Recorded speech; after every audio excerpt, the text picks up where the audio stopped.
Timothy chapter 3 verse 15, just for me to show you scriptural evidence for that. It said, but if I tarry long, that thou mayest know how thou oughtest to behave thyself in the house of God, which is what? The church of the living God. So that statement that Jacob made, he did not even know what he was saying, but he was inspired to make that utterance that this is the house of God. The house of God, therefore, cannot be defined outside of the presence of God that attends, that is trapped among a people.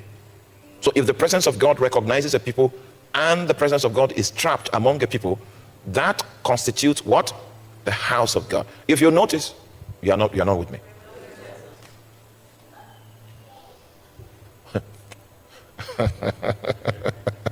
Oh my God. You don't know. That's why I encourage all of you, look for people and be teaching them the scriptures.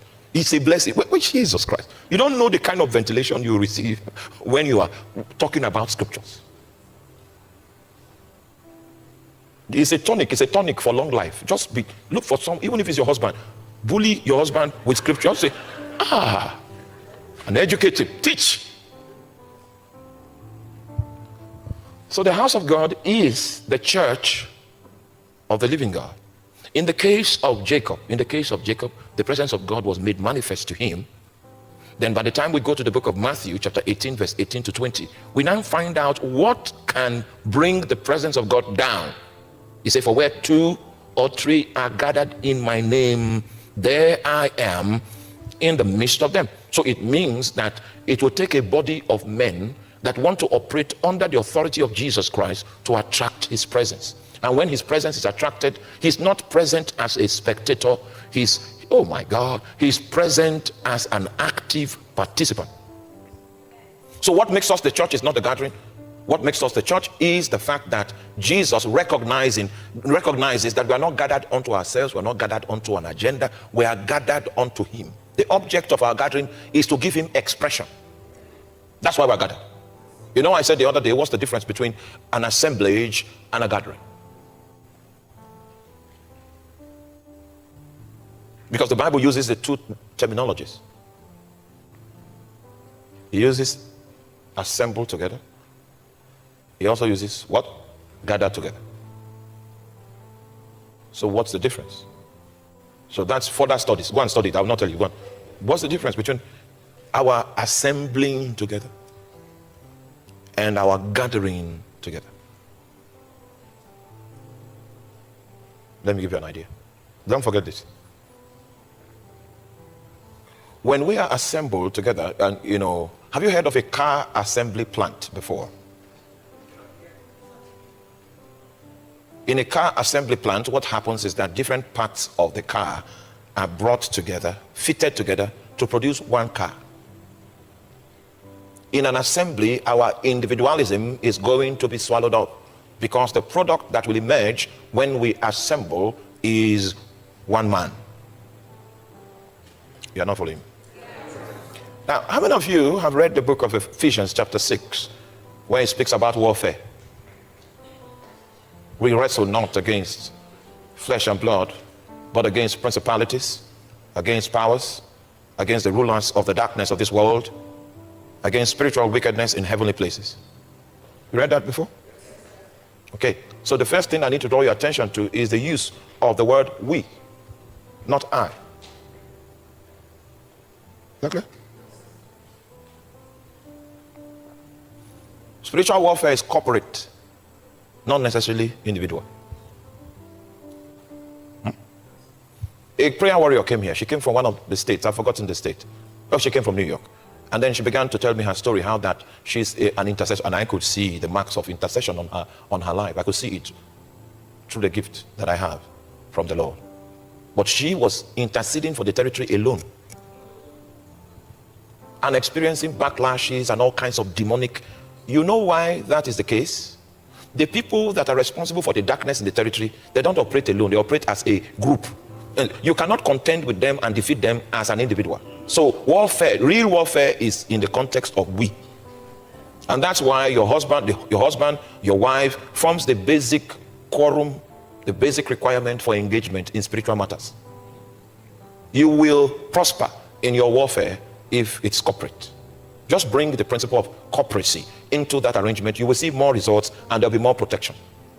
Because spiritual warfare is a we matter. So in spiritual warfare, we are assembled to become one warrior. You are not with me. We are not many warriors, but we are assembled to become one warrior. So if you see the portrait of the legionnaire in the book of Ephesians chapter 6, the helmet of salvation and all of that, you see that's a description of one legionnaire, but it is a we that produces that one warrior. So that's an assemblage.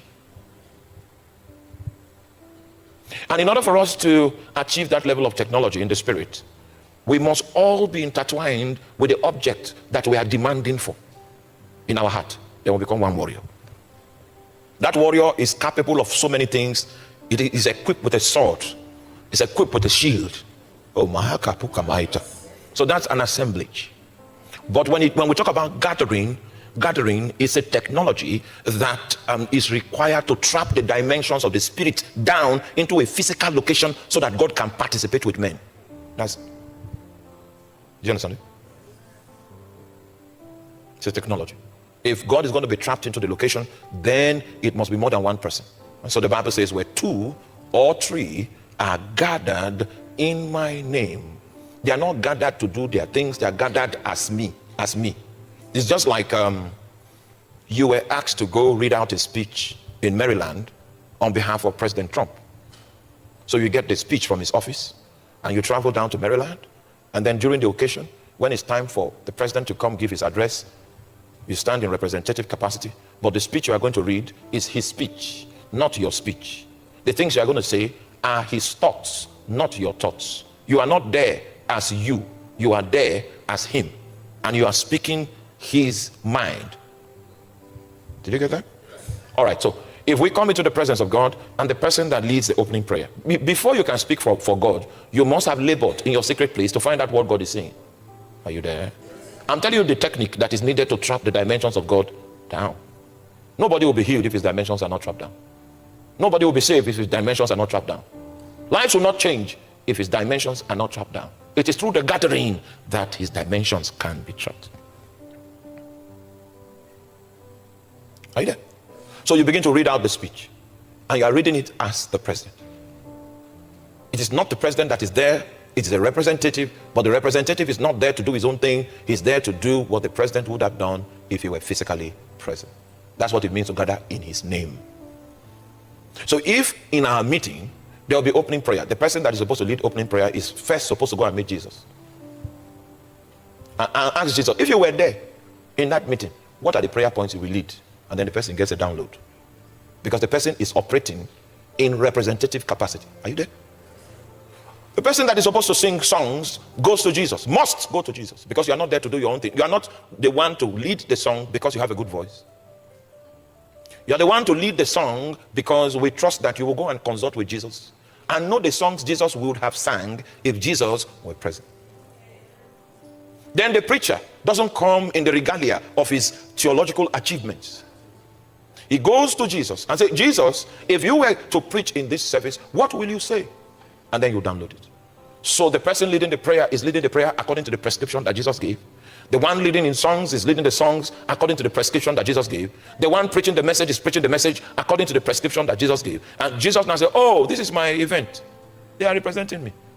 So the difference between you representing Trump and you representing Jesus is that while you are representing Jesus, Jesus will now come. You see, but in Trump's case, he has said, I'm not coming. So that's why I'm saying that you should go and represent me. But in the case of Jesus, when you begin to represent him accurately, he now comes, and his presence, to the extent to which you continue to do that which he would have done if he were present, his presence will be trapped down. That's what gathering means. But you see, I don't want to press on gathering now, because I will still do that. Apostolic gathering. What makes it a gathering? So I've explained one aspect. Alignment is what I just explained. There are other factors that make a meeting a gathering unto the Lord. There is a prescription for apostolic gathering in the Bible. That's what I'm saying. Are you still with me? Yes. Okay. So, he called the church the house of the living God, and the pillar and the ground of truth. So God happens to be a God of truth. And the shape of the house of God must be that it is only the truth of the word of God that is dispensed in the house of God. Why? Because it's only truth that makes free. Only truth. The way you will know that a congregation is under attack is that that congregation is no longer feeding from truth.